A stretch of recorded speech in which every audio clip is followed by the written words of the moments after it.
এইবাৰ প্ৰধানমন্ত্ৰী কৃষক নিধিৰ ব্যাপক হাৰত ধন আত্মসাৎ কৰাৰ অভিযোগ উত্থাপিত হৈছে। তেজপুৰত সংঘটিত হৈছে এই ঘটনা আৰু ভুক্তভোগী এতিয়া কাষ চাপিছে আৰক্ষীৰ। প্ৰায় ৩ সহস্ৰাধিক লোকৰ পৰা আত্মসাৎ কৰিছে প্ৰায় ৩ কোটিৰো অধিক টকা। অভিযোগ উত্থাপিত হৈছে বাবুল খান ওৰফে জয়নাল খানৰ বিৰুদ্ধে।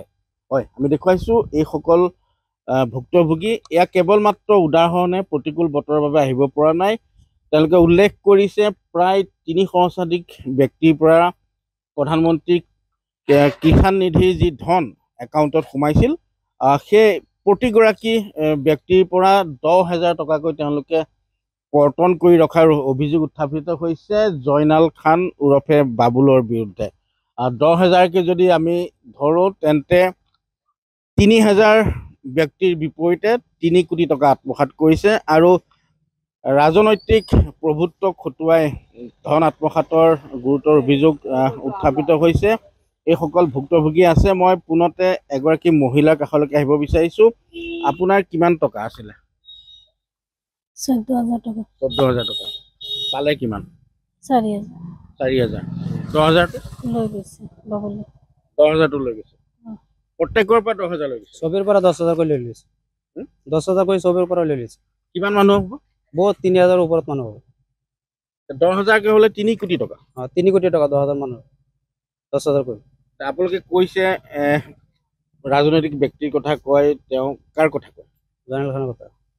কাৰ কথা কয়? জয়নাল। জয়নালে আত্মসাৎ কৰিছে, তেওঁ কাৰ কথা কয়? এমএলএ কথা কৈ আছে। কোন এমএলএ? কৃষ্ণ কমল তাঁতী। ৰঙাপাৰা বিধায়ক। কি কয় তেখেতে? কি কয়? কৃষ্ণ কমল তাঁতীৰ বিৰুদ্ধে জয়নালে কি কয়? কৈ আছে সিহঁতৰ লগত আছে আমাৰ। সিহঁত আমাৰ লগত জড়িত আছে। জড়িত আছে বুলি জড়িত আছে। হয় জানো? হয়। তেখেতে কোৱাৰ কথা। হয়, নিশ্চিতভাৱে আমি দেখুৱাইছোঁ অধিকাংশ লোক যিহেতু ইয়াত সমবেত হৈছে এই মুহূৰ্তত। আপুনিও যিহেতু ভুক্তভোগী, আপোনাৰ কিমান টকা আত্মসাৎ কৰিছে? মোৰো 14,000 সোমাইছিলে। 10,000 টকা 4,000 টকা দিছে। 10,000 টকা সিহঁতে লৈ গ'ল। মোৰ দাদাৰ হয়, মোৰ দাদা কিন্তু ঢুকালে। তাৰপিছত আমি সি নিজে ফিংগাৰ দি কিন্তু পইচা উঠাই পেলাই মৰা মানুহৰ পইচা কিন্তু সি খাই দি আছে। আমি খোধাৰ পিছত সি কিন্তু পইচাটো দিয়া নাই। কৈছে যে আমাৰ লগত বেলেগ মানুহ আছে, এমএলএ আছে ৰাঙাপাৰা সমষ্টি, কৃষ্ণ কমল তাঁতী ছাৰৰ কথা কৈছে। সিহঁতৰ লগত বেলেগ মিলিও আছে চব। বিধায়কৰ নামটো লৈ তেওঁ ধন আত্মসাৎ কৰিছে। হয় হয়, বিধায়কৰ নামটো হয়তো লৈছে। ৰঙাপাৰা সমষ্টিৰ কোন কোন স্থানৰ হ'ব এইসকল লোক? আপোনালোক আমাৰতো চিঙিতিলি পঞ্চায়তৰ মানুহ আছে, বহুত জেগাৰ মানুহ আছে, মালচিৰি আছে, নগাঁৱতো আছে, বহুত জেগাৰ মানুহ পইচা সি খাইছে।